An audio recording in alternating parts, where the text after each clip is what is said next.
accounting ratio. Now we try to study comparative study of these two ratio, current ratio and liquid ratio, that is also called the quick ratio. First of all, we concentrate on relationship. Here in current ratio, we try to see the relationship of between current assets and current liabilities. Remember that every current assets, there we find the current liabilities.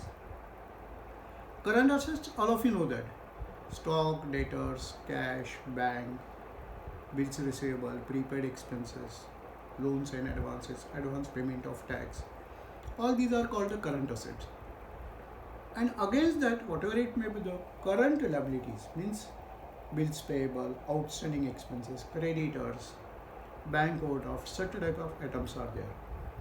All these are called the current assets and current liabilities. Their relation we try to see here. Same case with the liquid ratio, that is also called the quick ratio.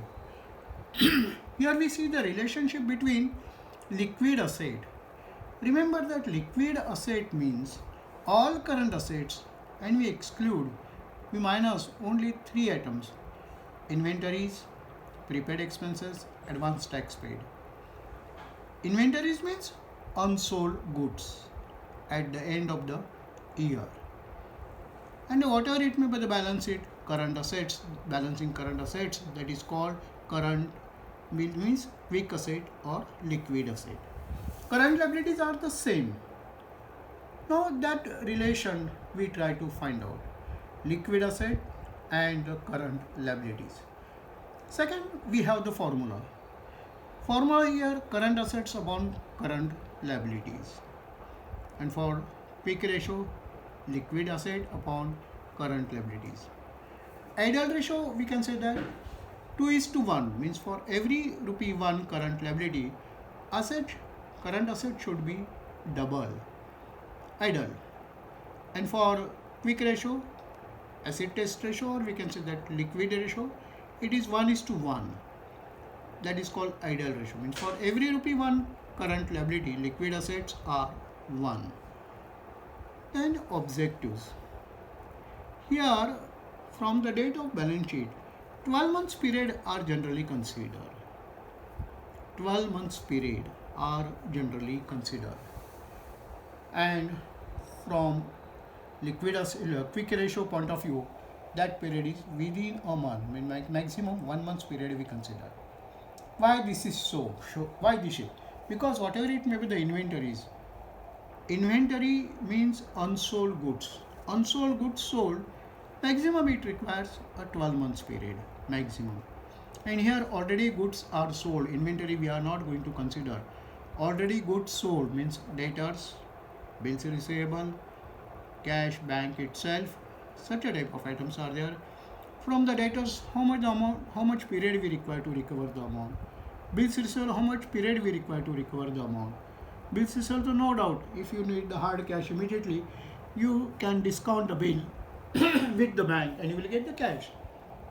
Or that bill you can endorse with your supplier, creditors, and your problem is solved. Means within 1 month's period is more than enough here, we can say that. It is the objectives. And the last, true measurement. Here, it is not possible true measurement from short-term point of view. Short-term point of view, financial position. And only the problem is that inventory, unsold goods. Because unsold goods sold in the market, when the goods will be sold, a question mark is there. Maybe immediately next day, or maybe it may took a 1 year, or sometimes more than that also. Slow moving if the goods are there. We don't know the market position, how that is going to be turned. We don't know. That is not in our control. That's why we can't get the financial true position. And here in quick ratio, or we can say that liquid ratio, that drawback, that is removed. Inventory means already sale is done. Amount you require, sale means two types of sale: cash sale and a credit sale.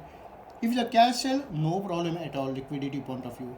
If the credit sale, debtors, and there also we have one more facilities, that debtors, from the debtors you may take the bills, means promissory notes, bills of exchange, or hundi, you may call whatever it may be the name, means we took the written commitment from the debtors that they are going to pay the amount and the period is fixed. Naturally, when it is a written statement, then there we have the values. And if suppose we need the hard cash, already we discussed that point, that bill we can discount with the bank and we'll get the cash little bit less, but our problem is solved.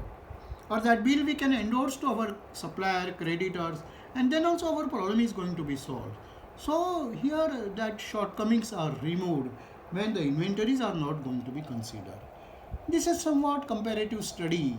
We have seen current ratio and quick ratio. In our next lecture, we try to see solvency ratio. Thank you very much.